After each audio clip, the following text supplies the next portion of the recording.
Hola, buenas tardes. Espero que se encuentre muy bien. Bueno, buenas tardes, buenas noches, dependiendo de dónde se encuentren en Latinoamérica.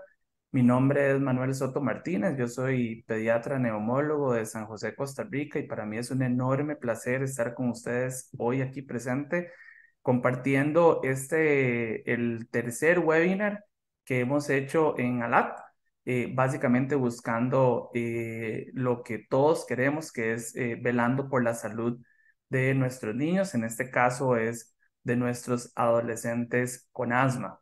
El día de hoy tenemos pues un seminario, un webinar con dos especialistas, una de Costa Rica, una de Colombia, y nos lo va a moderar la doctora Sara Pulido. Ahí está Sara.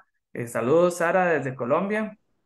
Eh, Tierra de Carlos Vives, Shakira, Karol G, buen café, no mejor que el de nosotros en Costa Rica, pero bueno, un café bastante bueno. Entonces, un saludo y un abrazo fraterno para allá en Colombia. Sara va a ser quien nos va a moderar el día de hoy el webinar. Sara es neumóloga pediatra de la Fundación Colombiana. Ella es líder de Respira, un centro de excelencia en asma en Bogotá, Colombia. Y para mí es un placer dejarlos a ustedes con Sara. Sara, bienvenida.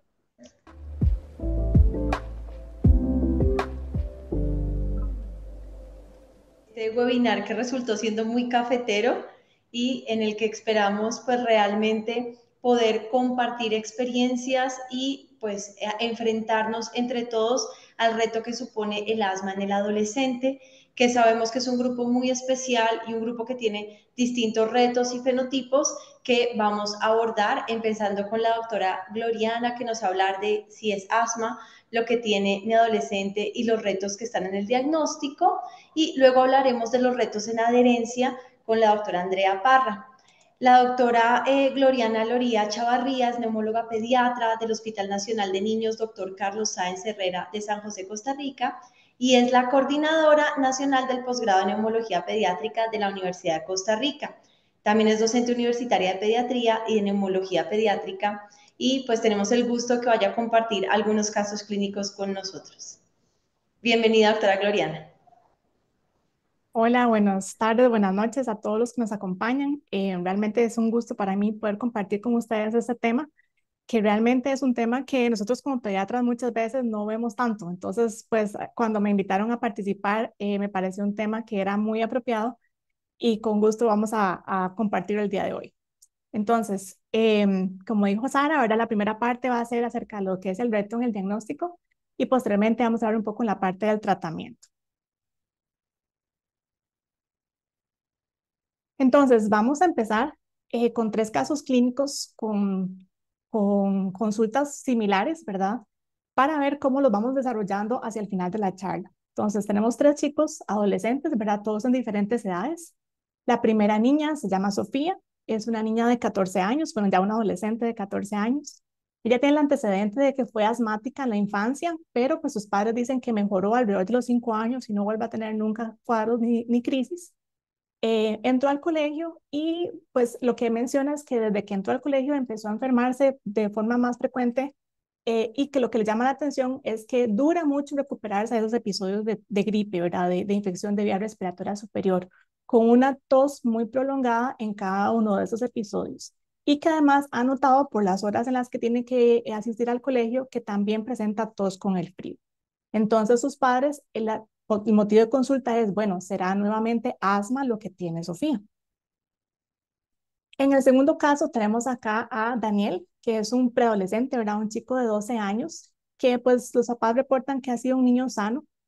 Sí mencionan que ellos dos son muy riníticos, muy alérgicos, pero que realmente Daniel nunca ha tenido ningún problema en su primera infancia, pero que ahora, desde que está un poco más activo, lo notan que se cansa con el ejercicio y que le cuesta respirar cada vez. Entonces, tienen ahí un debate entre papá y mamá, ¿verdad? Entonces, mamá dice que le preocupa que le pase algo porque se cansa, porque le cuesta respirar, entonces prefiere que no haga ejercicio, mientras que el papá más bien está apoyando el hecho que haga ejercicio porque le parece pues que tal vez sus hábitos de alimentación no son los mejores y que tiene un poco de sobrepeso. Entonces, acuden a la consulta preguntando, bueno, ¿qué pasa con estos síntomas con el ejercicio? será asma lo que tiene Daniel. Y por último, tenemos aquí a Fabián, que ya es un adolescente más grande, tiene 15 años. Él tiene un diagnóstico de asma en la infancia, para la cual había recibido pues su tratamiento con esteroides inhalados y demás. Pero lo que llama la atención es que la mamá comenta que siempre ha tenido una tos muy fuerte, como una tos muy profunda, con un tono característico, y lo que ella la tiene sumamente preocupada es que a pesar de todos los esteroides inhalados que ha recibido, esteroides orales, montelucadas, ¿verdad? De diferentes tratamientos, realmente esa tos y esa característica de la tos no mejora. Entonces a ella le preocupa que sea un asma de muy difícil control o un asma muy grave, y por eso es que acude a la consulta con el neumólogo pediatra. Entonces, vamos a ver. Aquí la pregunta es, bueno, todos estos chicos tienen asma, ¿verdad? Y es el reto que nos enfrentamos en el día a día en lo que es la consulta de pediátrica. Todos tienen síntomas respiratorios similares, pero la pregunta es si, así como sus padres piensan, todos estos chicos van a tener el mismo cuadro. Entonces, hablemos un poquito acerca de lo que es la adolescencia. Sabemos que la adolescencia es un periodo de crecimiento rápido, ¿verdad? Acelerado a nivel fisiológico, físico y psicosocial. Es la transición entre el niño y el adulto, y vamos a tener una serie de cambios a nivel físico, emocional, psicológico y a nivel del entorno social, por lo que es una etapa sumamente vulnerable y en la que podemos tener muchas presentaciones de los cuadros en estos chicos. ¿Qué sabemos del asma en adolescentes? Bueno, se estima, ¿verdad?, que hay una prevalencia entre chicos de asma entre 3 y 14 años. Se estima que hay alrededor de unos 260 millones de adolescentes asmáticos que comprendidos en estas edades alrededor del mundo. Y si vemos un poco los estudios epidemiológicos más grandes, pues tenemos el ISAC famoso, ¿verdad?, que en la época del 2009, pues había tenido un reporte de niños con sibilantes el último año en este grupo de edad de 13 a 14 años de un 14%, que de estos un 7% tenía asma grave, pero pues se había visto una gran variabilidad entre países, siendo países con una alta prevalencia, como por ejemplo fue Costa Rica, que participó en este estudio, y países, ¿verdad?, a nivel de Asia con mucho menor prevalencia. Y más recientemente hemos tenido lo que es el estudio GAN, que es el Grand Asthma Network, con una última publicación en el 2020, en el que nuevamente replicaron, ¿verdad?, todo lo que fue el cuestionario de ISAC para ver qué prevalencia teníamos de asma en este mismo grupo de niños, ¿verdad?, de 13 a 14 años. Y vimos que realmente son resultados similares, ¿verdad? Una sibilancia en el último año en un 11%, un asma grave en un 5%, y diagnóstico de asma en algún momento de la vida alrededor de un 10%. Entonces, eso lo que nos refleja es que pues tenemos una población considerable, ¿verdad?, de adolescentes con asma que se ha mantenido similar a lo largo de los últimos 20 años. Ahora, ¿qué es lo que pasa en la adolescencia? ¿Por qué es diferente? ¿Por qué no es como los niños pequeños? Bueno, vamos a tener, como ya sabemos que es una etapa, ¿verdad?, de mucha variabilidad en diferentes ámbitos, los síntomas también van a ser muy variables. Además, debemos considerar, ¿verdad?, que hasta un 80% de estos niños entran en una remisión, ¿verdad?, del asma con la pubertad, que los padres a veces dicen que se curaron del asma, ¿verdad?, cuando entraron en la adolescencia. Entonces, pues probablemente no vamos a tener sintomatología tan florida como la teníamos en la primera infancia.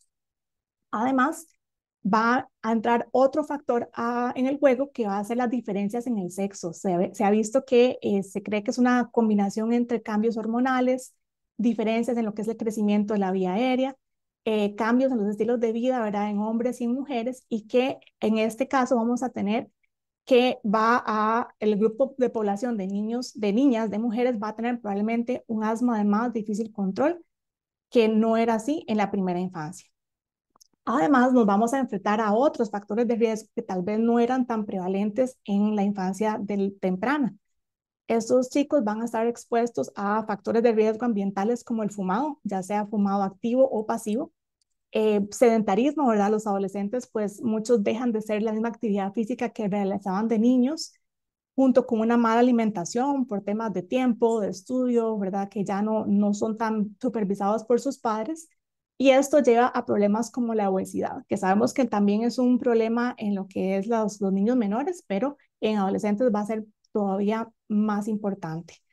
Además, ya son muchachos que deben tener características o capacidades de autocuido. Ya no tienen sus padres que estén encima de ellos, supervisando todo lo que hacen, cómo aplican el tratamiento, sino que ya entran en un periodo de responsabilidad y que muchas veces pues no es la deseada. Se agrega además que es un grupo de niños o de muchachos que va a tener un entorno social en el que probablemente van a querer encajar y que el tener una enfermedad crónica o el tener medicamentos que deben estar usando puede excluirlos o aislarlos de este grupo y por lo tanto eso va a ser, va a entrar a hacer más difícil el manejo de la enfermedad. Por otra parte, pues es una montaña rusa emocional, ¿verdad? Lo que es la adolescencia. Entonces, estos cambios a nivel de conducta emocional también pueden repercutir en el control del asma. Y aquí florecen también lo que son mitos, ¿verdad? Ya ellos empiezan a preguntar si realmente los medicamentos que estoy usando son seguros, qué efectos secundarios voy a tener, realmente será bueno que los continúe usando o la amiga me dijo que debería dejar de usarlos. Entonces, vamos a tener que enfrentarnos todavía a otro factor que en los niños no lo teníamos. Y por eso es que entonces se vuelve mucho más complejo, ¿verdad? El manejo de asma en la adolescencia. Ese es un diagrama pues, que me pareció muy interesante de más o menos cómo se comporta el asma a lo largo de la vida. Entonces, si vemos acá lo que es la línea verde, ¿verdad? Son estos niños pequeños que probablemente tienen síntomas de sibilancia, sugestivos de asma en sus primeros años de la niñez, pero que la enfermedad remite. Usualmente son hombres con enfermedad leve. Vamos a tener acá en la línea azul los niños que sí fueron asmáticos desde pequeño y que se van a mantener, ver a lo largo del tiempo, inclusive hasta la edad adulta.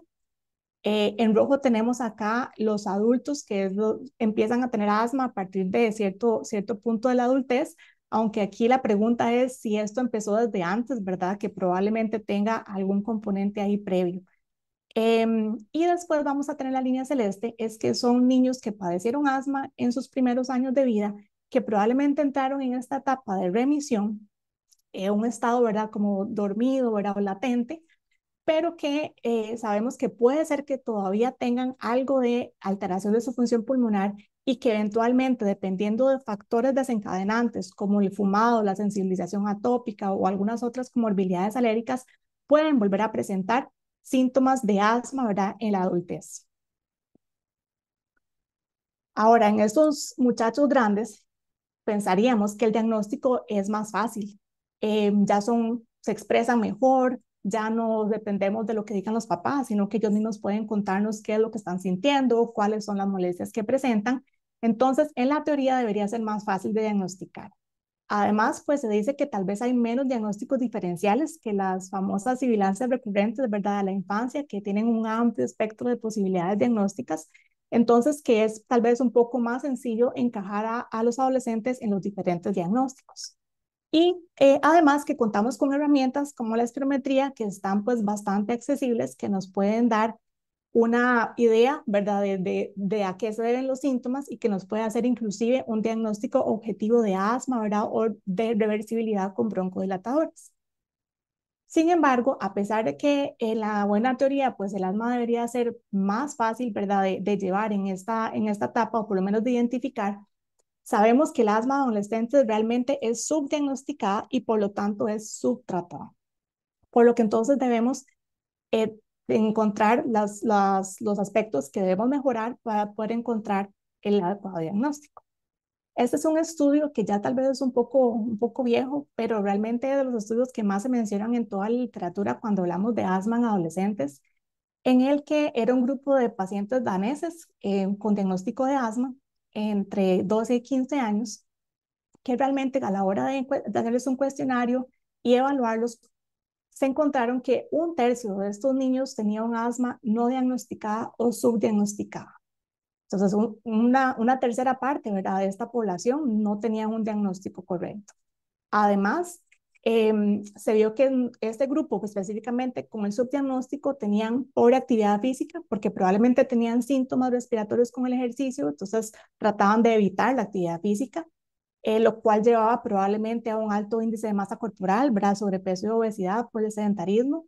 Asociaron problemas familiares, probablemente por la persistencia, ¿verdad? De estos síntomas respiratorios y que también estaban más expuestos a fumado pasivo.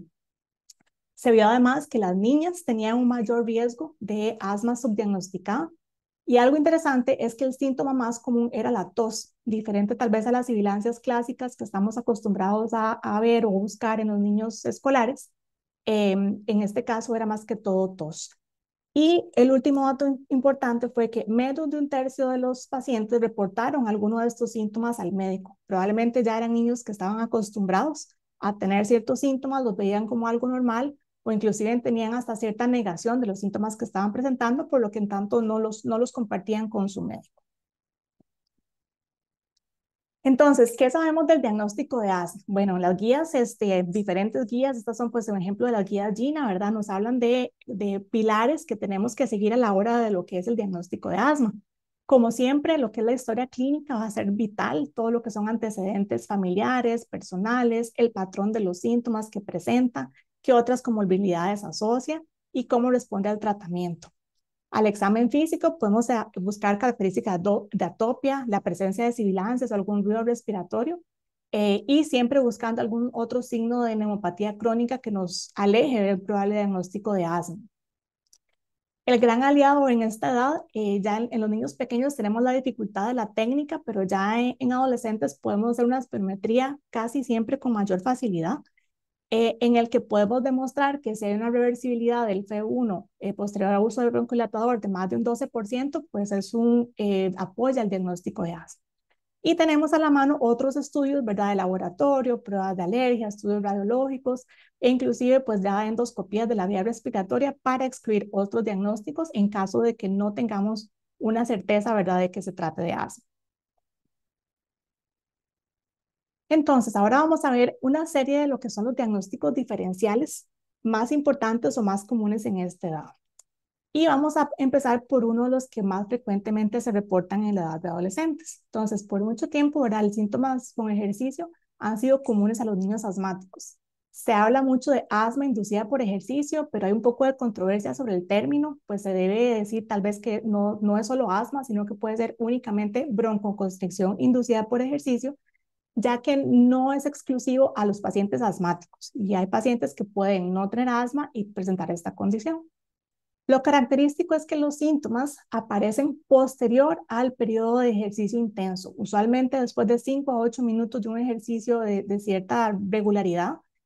Aparecen los síntomas de tos, sibilancias, disnea, dolor torácico y usualmente persisten durante 30 minutos o incluso más si no se da algún tratamiento. Es frecuente en niños con asma, se reporta en niños de un 40 hasta 90% de los que padecen de asma y es sobre todo muy frecuente en atletas con alto rendimiento. Entonces, los chicos adolescentes que ya empiezan a tener participación en equipos, en competencias, en que ya les exigen, ¿verdad?, un mayor ritmo del ejercicio, en algunos casos pueden empezar a tener este tipo de problemas. Y el reto, pues, es saber si es asma de inicio reciente, ¿verdad?, de que se está debutando en ese momento, o si por el contrario estamos enfrente a lo que es una broncoconstricción inducida por ejercicio. Hay un grupo de niños que va a tener más riesgo de desarrollar esta condición, sobre todo niños con algún antecedente de atopia, de sensibilización a alergenos. Usualmente va a haber una exposición a aire frío, humedad o contaminantes que van a ser los detonantes, ¿verdad?, que van a causar el síntoma. El diagnóstico, bueno, si tenemos basados en la historia clínica, una sospecha de que se trate de una broncoconstricción inducida por ejercicio, podemos echar mano de lo que es la espirometría. Y entonces lo que hacemos es que tomamos una espirometría basal, sometemos al niño a una prueba de un reto con ejercicio y volvemos a hacer una espirometría. Lo que esperamos ver es un cambio del F1 en más de un 10%, que confirmaría, ¿verdad?, el diagnóstico de esta condición. Sin embargo, pues si no tenemos esta confirmación, pues hay que considerar otros diagnósticos alternativos, pero con la salvedad de que muchas veces el ejercicio que nosotros logramos imitar en un laboratorio, pues puede no ser el real al que el paciente se somete todos los días y que por ahí podamos tener algún diagnóstico que no se logre por la técnica de la prueba. Sin embargo, pues es de la prueba diagnóstica estándar que se recomienda para lo que es este tipo de síntomas con ejercicio. Otro cuadro muy común que vamos a tener va a ser la disfunción de cuerdas vocales. Lo que sucede es que va a haber una aducción involuntaria de las cuerdas vocales durante la inspiración. De forma característica va a ser más frecuente en mujeres adolescentes y a diferencia del cuadro anterior que vimos, suele presentarse durante el ejercicio en los primeros minutos de realizar la actividad. Y resuelve no 30 minutos después como el asma inducida con ejercicio, sino que resuelve rápidamente después de haber terminado el ejercicio. Los síntomas son muy similares y por eso muchas veces se puede confundir con asma. Va a presentar disnea, sibilancias, tal vez más estridor y tos, pero sobre todo el estridor puede ser más llamativo. Y factores precipitantes van a ser algunos como el estrés, el ejercicio, algún irritante químico o en algunos casos el reflujo. Es un cuadro, pues muchas veces que genera mucha ansiedad, ¿verdad? En los adolescentes que de pronto están haciendo su actividad física y no pueden respirar, entonces pues eso también aumenta, ¿verdad? La frecuencia de los eventos por el mismo componente emocional. Para el diagnóstico tenemos dos herramientas principales. Podemos hacer nuevamente la espirometría, que lo característico es que, bueno, si el paciente no está con el síntoma en ese momento, la espirometría puede ser normal y eso no nos va a descartar una disfunción de cuerdas vocales.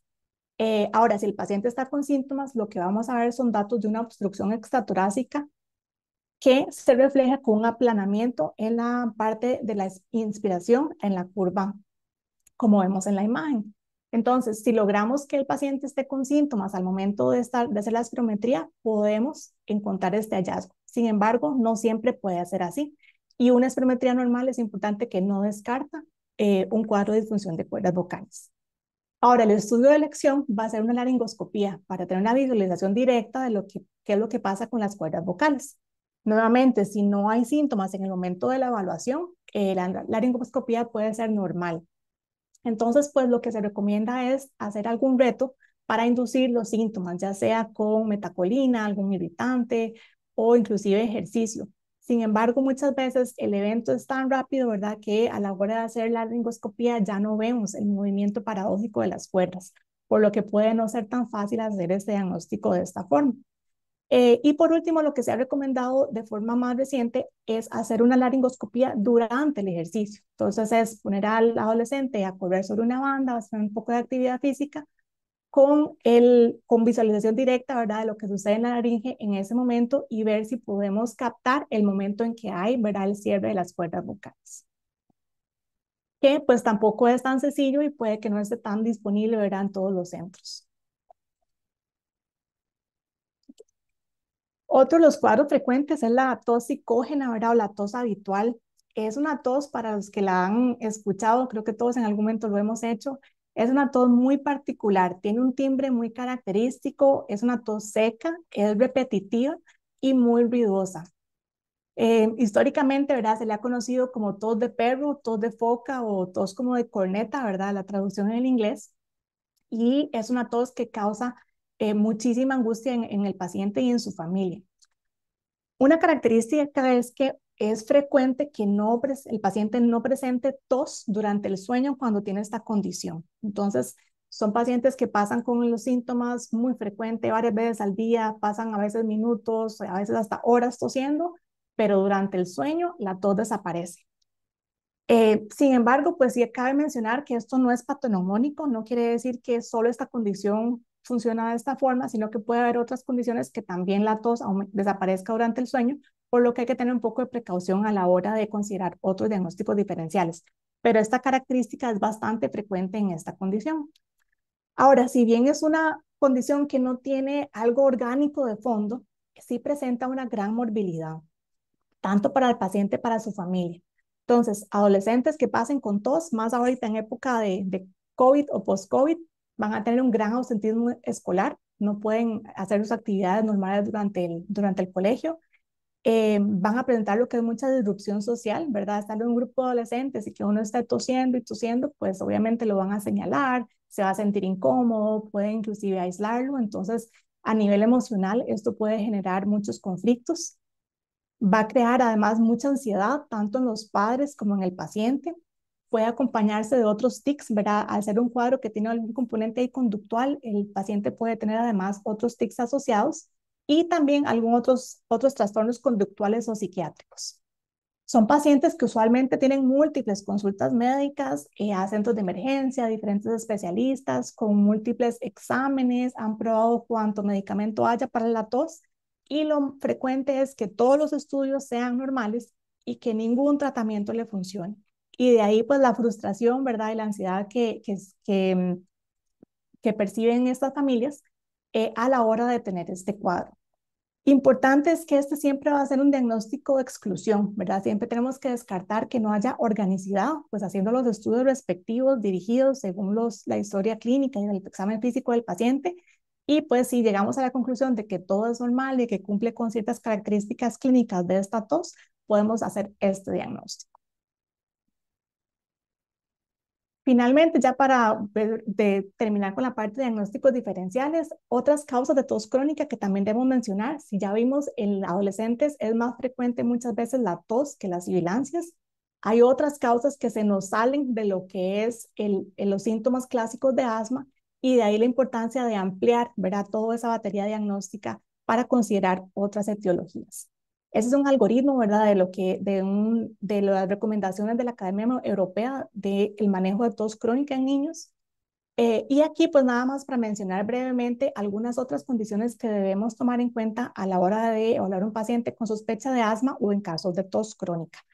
De lo más frecuente, la bronquitis prolongada, ¿verdad? O la bronquitis postinfecciosa, que usualmente van a resolver con cursos de 2 semanas o más de antibióticos.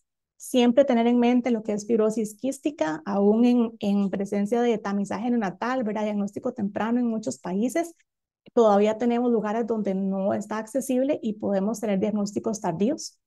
Malformaciones de la vía aérea, que también puede presentarse con tos, disquinesia ciliar primaria con las características particulares de esta condición y bronquiectasias de otras causas, posinfecciosas, ¿verdad? O alguna inmunodeficiencia que no hayamos detectado hasta el momento, pueden ser también causa de tos. Y todo esto, que si un paciente no mejora con el tratamiento usual, si ya hemos descartado pues, los principales diagnósticos diferenciales, nos corresponde ir un poco más allá, ¿verdad? Y descartar estas otras condiciones que son pues menos frecuentes, ¿verdad? Pero más complejas. Entonces, ¿por qué es importante este diagnóstico oportuno? Bueno, vean lo que puede representar un paciente con un asma no tratada, no diagnosticada, síntomas respiratorios frecuentes, recurrentes, es una carga a nivel físico, emocional y familiar, impacta lo que es la calidad de vida también. Hay que tomar en cuenta en que si son pacientes que no andan muy bien controlados en su infancia temprana y posteriormente en su adolescencia, esto va a tener un impacto en lo que es la función pulmonar en el adulto, que puede conllevar el desarrollo de otras enfermedades, ¿verdad? Que ya sabemos que se asocian.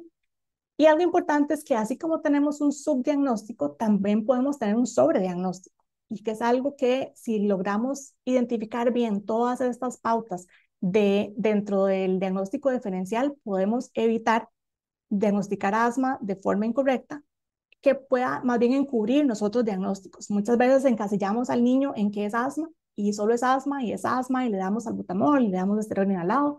El paciente no mejora, pero como es asma, pues ya nos quedamos con ese diagnóstico y retrasamos el tratamiento que realmente vaya a ser efectivo en estos casos. Y por el otro lado, le damos tratamientos que probablemente no necesiten. Ahí es importante mencionar el cuidado que hay que tener con los esteroides inhalados o los esteroides sistémicos. Pacientes, por ejemplo, como lo vimos, con disfunción de cuerdas vocales o que tengan esta tos psicógena, que es una tos que a veces puede semejar un croup, pueden tener uso excesivo de esteroides sistémicos que van a llevar a muchos efectos secundarios, ¿verdad? Que ya conocemos. Esos son un par de estudios que reflejan lo anterior. El primero, ¿verdad? Fue un estudio en el que se analizaron un grupo de niños desde la infancia temprana hasta los 40 años para ver qué tanto había remisión de su asma. Entonces, en este grupo pues, se documentó un 52% de remisión, pero algo interesante es que de ese 52%, más de la mitad, a pesar de que clínicamente no tenían síntomas, por estudios objetivos sí tenían hiperreactividad bronquial y o función pulmonar disminuida, a pesar de que estaban asintomáticos. Y se vio que una mejor función pulmonar, ¿verdad? El P1 específicamente en la infancia y en estas primeras 2 décadas, 3 décadas de vida, iba a tener un mayor impacto a futuro, ¿verdad? Con mayor probabilidad de remisión a los 32, 42 años ya en edad adulta. Entonces, de ahí la importancia en que aunque sean pacientes que clínicamente pues parezca que no tienen síntomas, que ya entraron en remisión, son pacientes que debemos seguir en el tiempo porque podemos ver consecuencias ya posteriores. Y este último es pues nada más un ejemplo también de lo que es la calidad de vida, ¿verdad? En pacientes tanto con asma diagnosticada como con asma no diagnosticada. Este fue un cuestionario de calidad de vida y hubo una disminución significativa en lo que fue la calidad de vida en ambos grupos, ¿verdad? Tanto los que eran diagnosticados, porque probablemente pues ya sabían qué condición tenía el paciente, pero los no diagnosticados porque tenían muchos síntomas frecuentes, recurrentes, pues que no sabían probablemente cómo manejarlos. Y eso se traducía también, ¿verdad?, en un mayor ausentismo escolar. Entonces, esto se suma a lo que es la carga, ¿verdad?, familiar, emocional, escolar que tenemos en esta población, ¿verdad?, si no tenemos un diagnóstico adecuado. Y pues ya para finalizar esta parte, volvemos a nuestros 3 pacientes, tal vez ahondando un poquito más en la historia clínica. Sofía, la primera adolescente, pues que sí tenía un antecedente de asma en la infancia, con estos síntomas, ahora con infecciones respiratorias, con el frío. A Sofía le hicimos una espirometría que demostró una reversibilidad de más de un 12% con el broncodilatador y en ella pudimos hacer un diagnóstico de asma. Probablemente este grupo de niños que entró en remisión, ¿verdad?, en sus primeros años de preescolar y que ahora nuevamente se estaba exponiendo a factores ambientales, psicosociales que estaban desencadenando nuevamente sus cuadros de tos. Dejamos tratamiento con esteroide inhalado y mejoró. Daniel, el segundo caso, ahondando un poquito más en la historia clínica, ahí los padres nos decían que no podía ni siquiera empezar a hacer ejercicio porque ya empezaba con tos, con ahogo y por eso tenía que parar inmediatamente. En él hicimos una espirometría pre y post ejercicio y el diagnóstico de él fue una broncoconstricción inducida con ejercicio. Y el último caso era de Fabián, el muchacho con esta tos particular que no mejoraba con nada. Inicialmente pues había sospecha de que pudiera ser una tos psicógena según lo que revisamos anteriormente. Sin embargo, dentro de los estudios que realizamos para descartar otras comorbilidades u otras patologías, hicimos una broncoscopía que documentó una traqueomalacia. Entonces, esta era probablemente la causa de esta tos con características particulares y la razón por la que no mejoraba con los tratamientos para asma, ya que era un defecto anatómico, era que no iba a responder.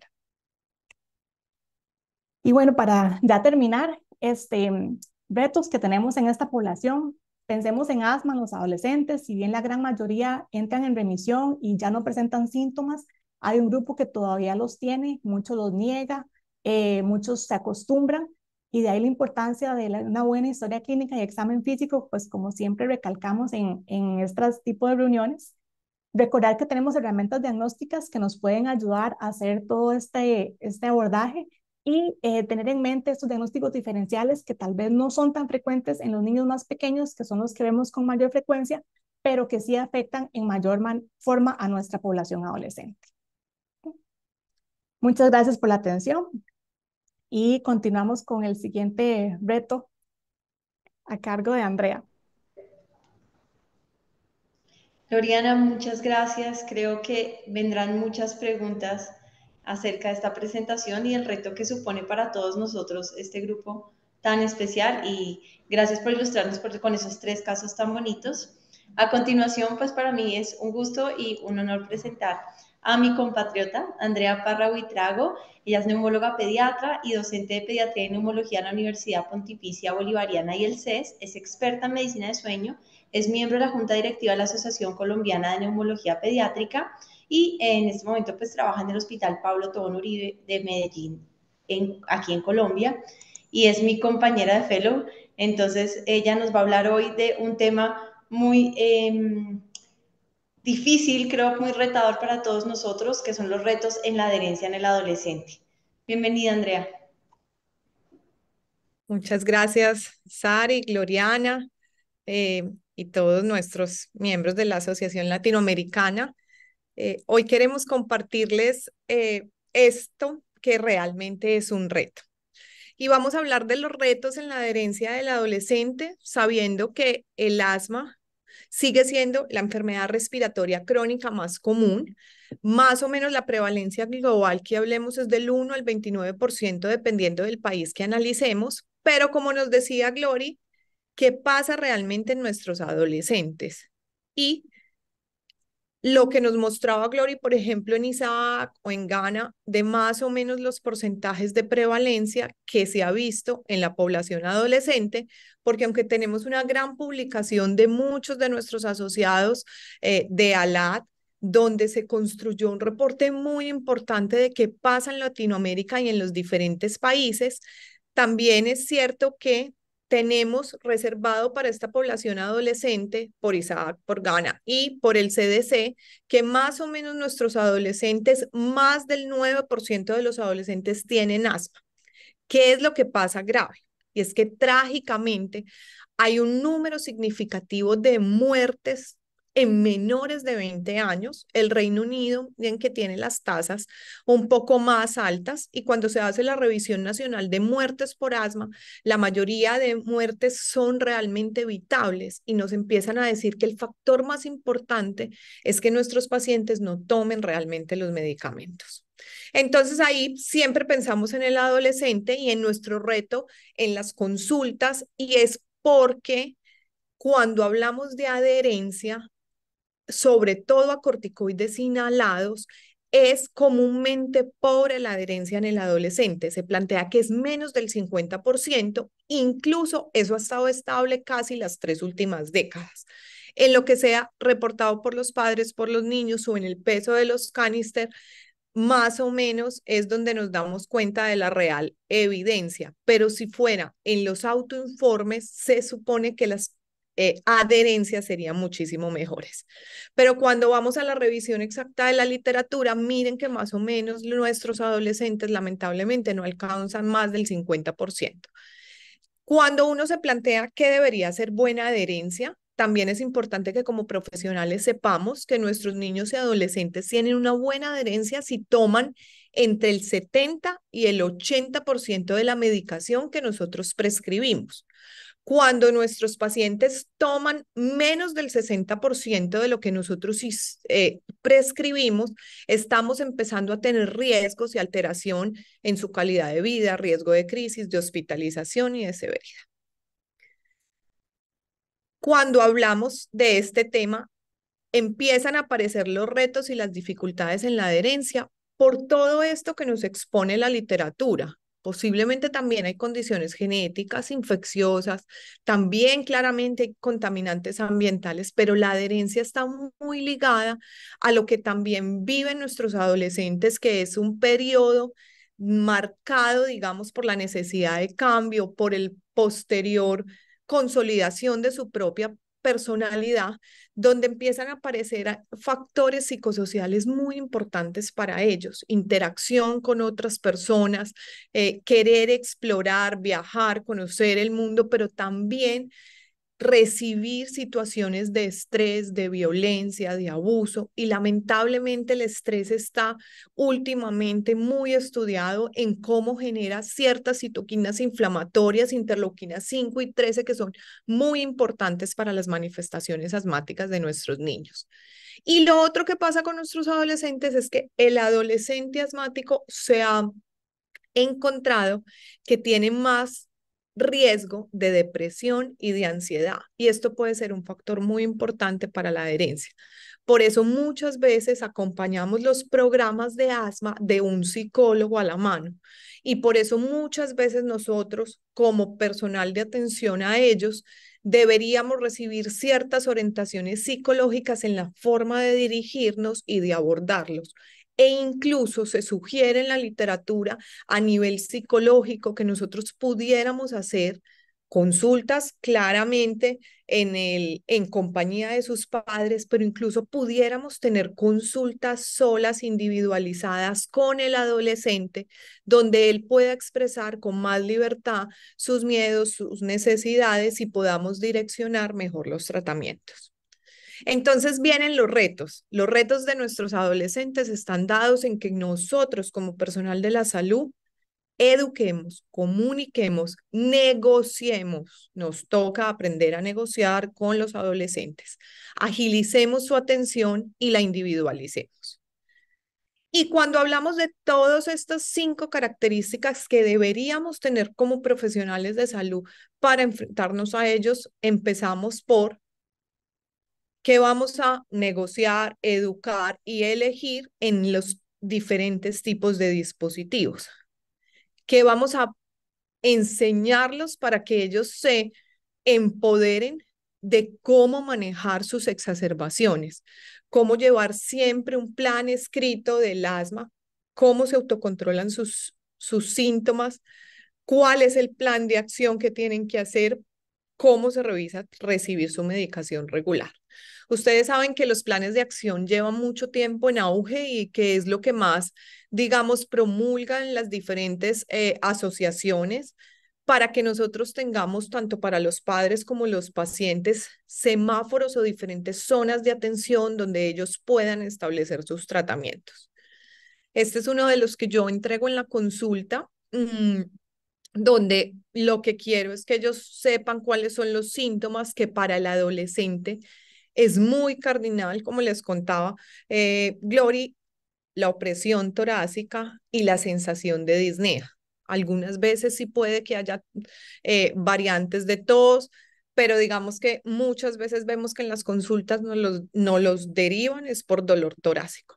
Entonces, que ellos empiecen a reconocer que son los síntomas de alarma para iniciar su medicación de rescate absoluta y trasladarse a un servicio de urgencias cuando están en semáforo amarillo y podrían empezar a actuar en sus casas y si no mejoran en el transcurso de 2 horas, trasladarse a los servicios de urgencias o si están bien, cómo continuar administrando su medicación. Es muy importante empoderar tanto al adolescente como a la familia para vencer estos retos en la adherencia, en qué pasa con sus medicaciones de rescate y cómo últimamente en las guías en la literatura la budesonida formoterol ha tomado una especial importancia para estos pacientes porque el formoterol tiene un tiempo de acción de 3 a 5 minutos similar al salbutamol, razón por la cual es una medicación que les sirve de rescate también y cuando se van a rescatar, el total máximo recomendado permitido es de 72 microgramos de formoterol, lo que corresponde a 12 inhalaciones. En los diferentes países donde estamos, posiblemente las concentraciones del medicamento sean diferentes, pero sabemos que lo que entregan a nivel pulmonar es más o menos estable y de ahí se basa como el conteo de esas 12 inhalaciones permitidas para rescate. Lo otro que mejora la adherencia es que también como profesionales le perdamos el miedo a aquellos pacientes que no tienen síntomas casi diarios. Y Gina nos dice, este grupo de población adolescente, si tiene síntomas menos de 4 o 5 días a la semana, pues el paso 1 y 2 se unen y queda en el uso de budesonida formoterol la necesidad.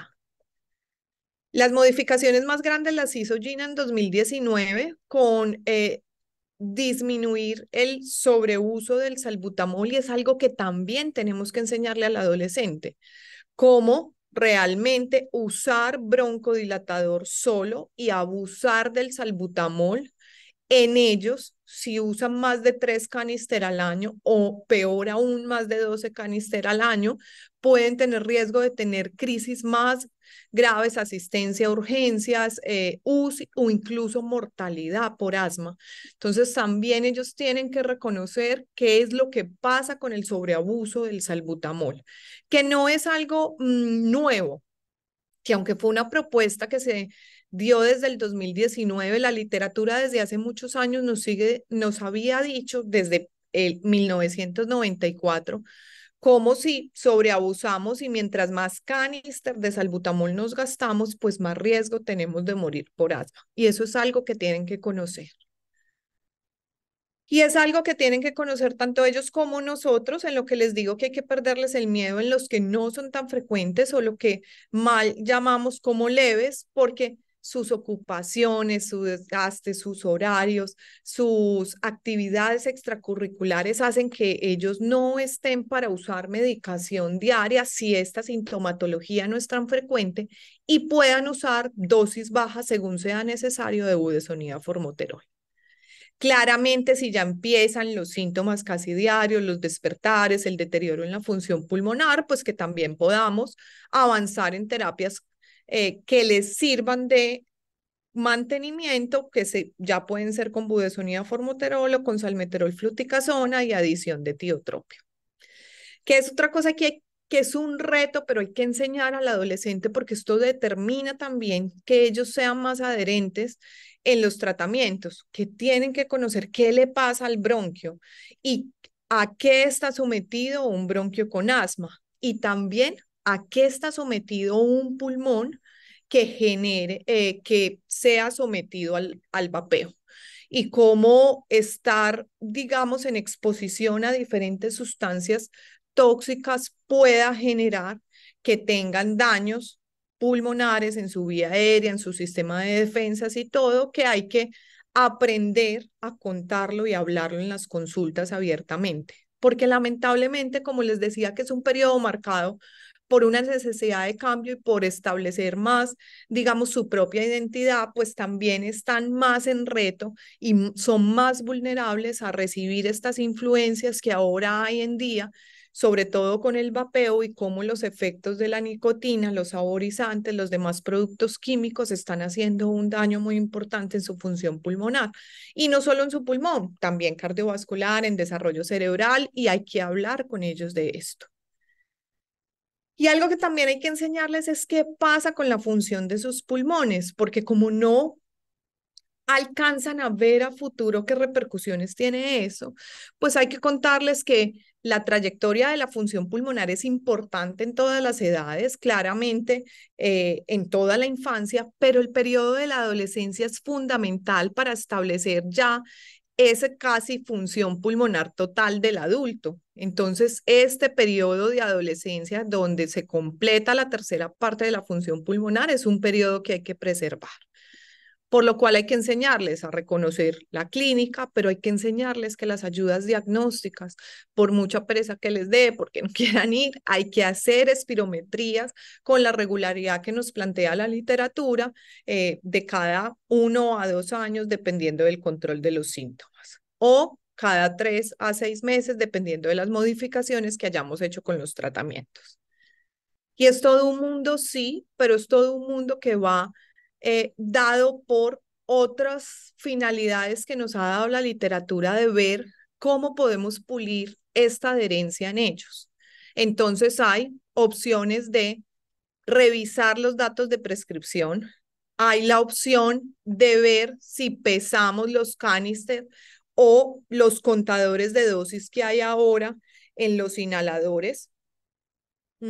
Y hay planteamientos, por ejemplo, de terapia observada directa, que es lo que hacíamos en tuberculosis, ahora también para asma, visitas domiciliarias de enfermería, dispositivos de evaluación de cumplimiento del inhalador o incluso medidores electrónicos con tecnologías digitales y los biomarcadores.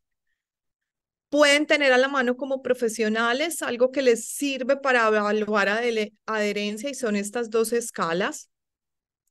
Y en esta escala preguntan si alguna vez olvidaste el medicamento, si en las últimas 2 semanas lo olvidaste, si has suspendido porque sientes que te pones peor, que hay veces ellos nos cuentan eso en la consulta, si cuando viajan lo olvidan, si realmente tomó la medicación ayer, si se sienten bien o cuando se sienten bien y controlados suspenden el medicamento, que eso nos pasa mucho con ellos, si se han sentido molestos ya por estar siguiendo toda esta prescripción o si algunas veces tienen dificultades para recordar tomas. O esta otra escala que también les puede servir, donde tienen 10 ítems y les pueden ayudar como en las consultas para saber qué tan adherentes están sus adolescentes o no. Hay estrategias de la frecuencia con la que se prescriben, muchas veces no es para nosotros, sino para los diferentes centros tener un poco de control en el porcentaje de número que se espera de las prescripciones durante un determinado periodo en un año. Esto era lo que les hablaba, que hay ahora mucha literatura de este tratamiento supervisado que nació de la tuberculosis y que también puede ser del asma. Lo que pasa es que, digamos que con asma para los adolescentes se ha utilizado que sea virtual a través de móviles o a través de videos donde ellos puedan grabar su administración o pulir algo de la técnica y sea más dirigido y supervisada la administración. Hay otra estrategia que nos plantea la literatura y es dada sobre todo por los dispositivos electrónicos de monitoreo. Claramente estos dispositivos de monitoreo electrónico han tenido mucha investigación en los últimos 15 años, pero debemos reconocer, y sobre todo en nuestros países latinoamericanos, pero incluso cuando compartimos escenarios con otros países, que los costos de disponibilidad hacen que no forme parte, digamos que de toda la atención general del adolescente, pero que están a la mano. Estas páginas que yo les dejo acá en la dosificación hace que ustedes puedan consultar cómo se puede conseguir estos medidores y cómo se adaptan a los dispositivos. Este fue el primero que se inició como en uso, que tiene este nombre y que pudieran ser una estrategia. Yo pienso que más que sea una estrategia que nosotros usemos en nuestra práctica diaria, es importante que de pronto reconozcamos que esto puede ser una medida a futuro para ahorrar costos, que sea atractiva para los proveedores y que pueda ser administrada por las mismas casas farmacéuticas, porque digamos que nos permite muchos conocer la hora exacta de administración, el día, el número de dosis, diferente a los que habían previamente, que solo estaba el número y ahí no sabíamos si era administrado o era lanzado al aire el medicamento, pero que también puede ser un reto en los costos y que pudiéramos hacer como grupos latinoamericanos que tenemos tantas personas que trabajan en investigación y en estudios de costo-utilidad, si esto puede ser una herramienta útil en el seguimiento de nuestros pacientes. ¿Cómo mejoramos la adherencia? También utilizando cuestionarios en nuestra consulta. Pienso que la ACT puede ser una muy buena estrategia porque tener medidas de control nos permite saber hacia dónde vamos. Como hablamos, tanto Glory como yo, de los estudios de función respiratoria, y hay técnicas no invasivas, que era lo que nos planteaban en biomarcadores, de posiblemente el feno como una respuesta a inflamación eosinofílica y con una buena respuesta a los esteroides como un monitoreo que nos puede servir en la consulta para ver qué tanto esté mejorando la adherencia o no. Con estos puntos de corte para menores de 12 años o para mayores de 12 años. Algo que yo sí les enseño en la consulta, que de pronto les pueda servir, sobre todo en los que están teniendo muchos olvidos de dosis, es que el mundo ahora lo manejan las apps. Entonces, que ellos en su celular descarguen cualquiera de estas, digamos que estas son las que más me gusta, pero pueden disponer de muchísimas que hay, donde les hace recorderis de la dosis, donde ellos pudieran registrar cuándo es su cita, cómo está su función pulmonar y puedan, digamos, de una forma más interactiva hacer el seguimiento de su enfermedad. Puede que sí tengamos un grupo de asmáticos no controlados, ¿sí? Y tengamos un grupo de adolescentes que realmente el ACT siempre nos da bajo, o tengamos uso de corticoides orales, o tengamos exacerbaciones graves, o estemos empezando a tener limitación al flujo, o peor aún, obstrucciones fijas de la vía aérea. Pero claramente en todo esto de adherencia, siempre tenemos que pensar en nuestros adolescentes si realmente sí estamos frente a un asmático severo o lo que estamos teniendo es diferentes condiciones, comorbilidades técnicas, estado socioeconómico, las exposiciones medioambientales que están teniendo, que hace que realmente este subgrupo tenga más un asma difícil de tratar. Y eso haga que no tengamos que estar subiendo la dosis del medicamento, que esta es la tabla de las dosis para esta población, pero que también nos haga pensar cada vez que vamos a subirle la dosis a un adolescente si lo que tenemos es que mejorar todas estas estrategias. Pero también es cierto que sí puede que haya un grupo severo, ¿sí? Aunque está dado más o menos por el 5% de la población adolescente. Esta es otra experiencia que les quiero compartir y que posiblemente Sara Pulido también nos va a ayudar como en su experiencia al manejar un centro de experticia en asma, pero ya cuando nos enfrentamos a modelos de pacientes que ya son asmáticos severos, este es un lugar en mi país, en Colombia, en Medellín, donde trabajamos con una empresa promotora de salud. Es una única, digamos, afiliación, pero tenemos 10 de los 10 a los 18 años, 34 pacientes. Esto ya es un subgrupo de pacientes severos en biológico, pero que para nosotros mejorar las estrategias de adherencia de esos pacientes, cada mes lo que tenemos es un plan padrino que puede ser útil para ustedes en sus instituciones también, y ese plan padrino hace que nosotros hagamos un monitoreo cada mes de si está yendo a las citas, de si está reclamando el medicamento, cómo lo está utilizando, qué hospitalizaciones tiene, qué crisis recientes tiene. Cada 3 a 6 meses los citamos con un químico farmacéutico y con la enfermera para que les revise técnica, los dispositivos que tienen, las prescripciones, cuántas veces ha reclamado la medicación, y también tenemos el apoyo de psicología. Tratamos de ofrecer un tratamiento integral y global dependiendo de las necesidades que tenga ese adolescente, con una intervención pues multidisciplinaria, pero donde es muy importante para nosotros la nutricionista, el psicólogo, cuando hay algunas alteraciones que puedan estar influyendo en la adherencia.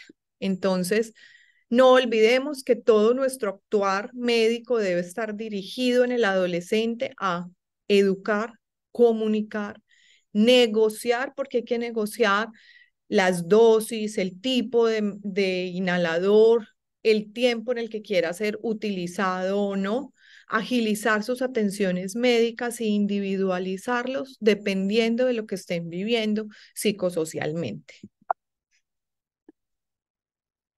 Ahora nos quedaremos para escuchar sus preguntas porque es importante que esta atención de los adolescentes sea muy multidisciplinaria. Muchas gracias por acompañarnos.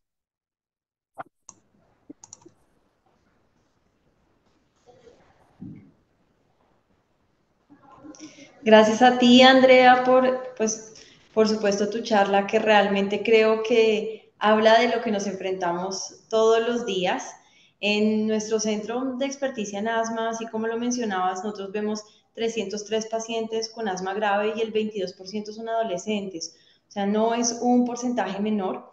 Y lo más importante de pronto para tener en cuenta, porque hablamos hoy de dos grandes momentos, el momento del diagnóstico del adolescente que se presenta por primera o por una segunda vez con síntomas respiratorios, y el paciente que ya tiene un diagnóstico y se convierte en un reto. Y de todos los pacientes que tenemos nosotros en nuestra corte pediátrica con biológico, el 5.6% de todos tienen biológico y 9, que son el 52%, son adolescentes. O sea, la mitad de los de biológico están ahí y es un porcentaje importante al cual debemos poner mucha atención. Y dentro de las cosas que hablaste, me pareció importantísimo porque cuando nosotros hacemos las causas por las cuales nuestros adolescentes no mejoran, la segunda es la no adherencia, o digamos por la que no tienen mejoría respecto al control pasado. La primera es infecciones, pero la segunda es la no adherencia. Entonces yo creo que es un reto grandísimo para todos nosotros y que realmente no hay una sola cosa que vaya a funcionar, sino la sumatoria de todas estas estrategias que nos viniste comentando. Tenemos unas preguntas muy interesantes. Creo que hay una pregunta que va a llevarnos como a una discusión y es las estrategias que podemos usar nosotros como neumólogos pediatras para influir y estimular la actividad física y que esto mejore la evolución clínica y funcional del asma en los adolescentes. Entonces yo creo que ahí hay dos cosas. Uno, ¿qué podemos hacer? Que creo que ahí podemos todas hablar un poquito. Y un segundo, ¿qué tanto puede influir el ejercicio en la evolución del asma?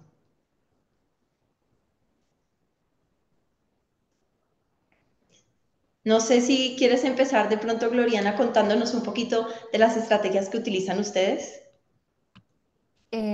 Bueno, pues posterior a la pandemia creo que eso ha sido un reto todavía mayor, ¿verdad? El sedentarismo se disparó y lo vimos en nuestros pacientes, los índices de sobrepeso y obesidad en niños que pues estaban recluidos en sus casas fue algo muy importante.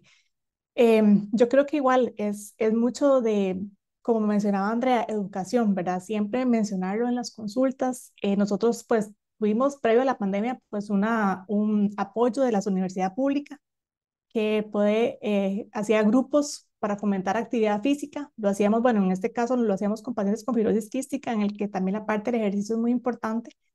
Pero definitivamente motivar a los jóvenes a participar, a involucrarse en diferentes actividades que tengan al alcance, ¿verdad? Porque la gran mayoría de ellos, por iniciativa propia, muchas veces no lo hacen, ¿verdad? Tienen que sentirse parte de. Entonces, si uno puede fomentar esa participación en grupo, va a ser probablemente mucho más exitosa la adherencia al ejercicio de la actividad física que de forma, digamos, individual.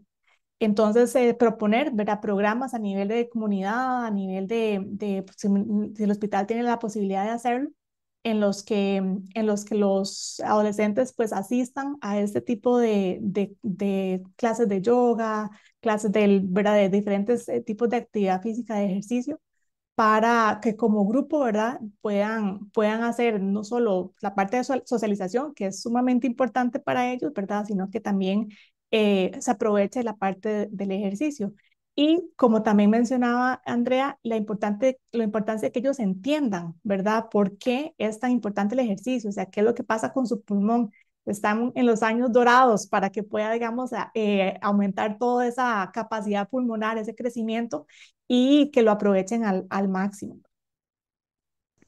Súper, Andrea, no sé si tienes algún otro comentario sobre esto, sobre la influencia de los resultados clínicos de los pacientes.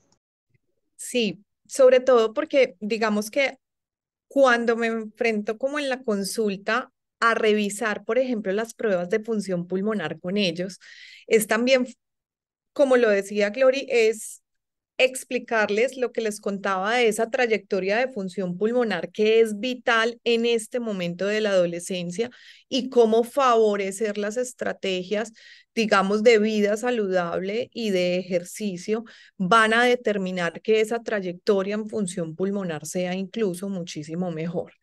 Hay otra cosa que hay que tener muy en cuenta con ellos y es que hay veces hay unos que no quieren, pero muchas veces también tenemos deportistas de alto rendimiento, tenemos futbolistas, patinadores, biciclosistas que también hay que ayudarles a negociar con ellos la estrategia de tratamiento que usan, cómo lo pudieran usar en sus entrenamientos, como rescate y cómo pudieran tener dispositivos que fueran de acceso más fácil y eso también facilita la adherencia. Súper. Nosotros aquí en algunos casos difíciles utilizamos la rehabilitación como una estrategia de introducción al ejercicio. Tenemos pacientes que ha sido muy difícil incluirlos en un deporte porque se sienten muy limitados o porque ya su nivel han dejado de hacer ejercicio tanto tiempo para no sentir síntomas que el reingreso a una actividad deportiva puede ser difícil. Y dentro de la rehabilitación también usamos interfaces tecnológicas para poder hacer también videojuegos con movilidad como una introducción. Pero estoy de acuerdo con Gloriana en que hacerlo en grupo siempre va a ser una estrategia que va a favorecer muchas áreas del adolescente. Y no solo como el ejercicio influye en el asma, sino como el asma influye en los resultados en salud. Es muy importante asegurarnos que no sea el asma la limitante para que ellos alcancen estilos de vida saludable. Otra pregunta que nos hacen y que me parece que es hot topic totalmente ahorita es cómo los cigarrillos electrónicos y los vapeadores, ustedes lo mencionaron, pero ¿qué impacto está teniendo en nuestros adolescentes con asma y qué estrategias podemos utilizar? Pues digamos que ahí deberíamos tener políticas de salud pública reguladoras en nuestros países. Y en eso estamos en mora y en eso estamos trabajando las diferentes asociaciones médicas, porque realmente como es una época y un periodo también tan vulnerable, marcado por toda la necesidad de cambio, es que la industria lamentablemente de estos productos se está aprovechando de los adolescentes. Es difícil en las consultas porque creo que a todos nos pasa que la mamá nos dice, doctora, dígale que no vapee. Creo que esa no es la estrategia, ¿no? Porque es muy difícil él ahí sentado en nuestra consulta y la mamá, dígale, doctora, dígale que eso es muy malo, ¿sí? Nosotros estamos pues como, digamos, como acompañándolos desde el punto de vista psicológico y ahí es donde yo les decía un poquito que nos ha servido lo que es la estrategia de entrevista personalizada. Hay veces nos toca decirle a la mamá, esta sesión o este ratico de la consulta va a ser solo con nosotros y vamos a detectar algunas cosas que pudiéramos trabajar en equipo. La reglamentación en los colegios es fundamental, o sea, lo que estamos haciendo de educación en los colegios, de ir diferentes neumólogos pediatras a diferentes colegios y explicar todo el riesgo que tiene el vapeo a nivel pulmonar, lo que les contaba, cardiovascular, neurológico, es fundamental y que los colegios también reglamenten porque se está administrando libremente en los descansos y en los, pues, y en las aulas y en las instituciones educativas. Entonces también eso es una regulación, pero digamos que no es enfrentarnos, es contarles qué pasa. La decisión en últimas, yo siempre le digo al adolescente, la decisión la tomas tú. Esta es tu vida, tu pulmón y esto es lo que tú quieres programar a futuro. Y son tus decisiones y las respetamos, pero es importante que tú conozcas todos los riesgos que esto conlleva y qué va a pasar cuando estés en la vida, cuando estés como adulto joven, que ni siquiera es cuando estés en la vejez, es cuando estés como adulto joven y qué repercusiones podría tener esto. No sé, Gloriana, en tu país, ¿cómo está? Aquí realmente el cigarrillo electrónico es un gran problema. Sí, Eh, en Costa Rica no está regulado, también es de venta libre, entonces sí se ven muchos adolescentes que por la moda, pues el estar en el grupo, ¿verdad? Que todos se lo pasan, ¿verdad? Todo lo comparten, sí ha sido pues bastante, también hay, el uso ha ido en aumento. En los colegios sí no está permitido, ¿verdad? El uso, entonces eso, pues, por lo menos a ese nivel, pues sí no lo utilizan, pero salen del colegio, ahí en la calle, en su casa, ¿verdad? Lo hacen. Entonces, es esa percepción de que no es tan malo como el cigarrillo normal, ¿verdad? Y muchos lo creen totalmente, entonces es ese tema de educar desde, y yo creo que desde la preadolescencia, porque cada vez van a empezar con este tipo de conductas más temprano. Entonces ya no son los chicos de 15, 16, sino que desde los 12, 13, ¿verdad? A nivel de los últimos años de primaria, es importante pues hacerles ver los riesgos que tienen y pues que ellos puedan tomar la decisión, pero con un conocimiento de base. En algún momento, pues nosotros tenemos una clínica de sesión de fumado para los padres en nuestro hospital. Entonces, con el material que se usa para educar a los padres, pues también se han hecho sesiones para educar a los niños, ¿verdad? Que ellos vean inclusive hasta los pulmones, ¿verdad? Cómo se ven llenos de nicotina, ¿verdad? Todo esto. Entonces, creo que es importante desde etapas inclusive preadolescencia empezar a hablar acerca de esto, que muchas veces no se toca el tema. Los papás tienden a no querer hablar mucho al respecto y le dejan la tarea a uno exactamente, pero, pero sí concientizar, pero desde niño, ¿verdad? Desde que ya este niño está empezando a tener esta socialización para que sepa a lo que se está enfrentando. Qué pena hago ahí una salvedad, pues porque como nos ve Latinoamérica, digamos que no es que esté de venta libre en nuestros colegios, pues como en mi país, en Colombia, sino que lo que estamos viendo y por eso estamos dando tantas charlas educativas en el colegio es porque nos estamos dando cuenta que ya no solo a la salida los consiguen, sino que alguno, como cuando se dice no puede llevar celular, pero igual llevaban el celular o llevaban el beeper, pues están llevando también su dispositivo. Entonces, digamos que ahí se lo están compartiendo y como mostrándoselo a otros compañeros, que eso quisiéramos que se frenara un poco. Y lo otro que les quería decir un poquito es que también hay que hablarles mucho de los saborizantes y de las sustancias adicionales, que entonces como les venden no nicotina, pero la vitamina E es riesgosísima, el diacetilo es peor aún, ¿sí? Entonces, digamos que hay que irles mostrando, pero en educación, no podemos tampoco ser, no hay forma de que con nuestra conducta y decir simplemente no lo hagan, eso tenga algún tipo de efecto. Nosotros estamos ya implementando una consulta de cesación tabáquica para adolescentes. La teníamos en adultos también.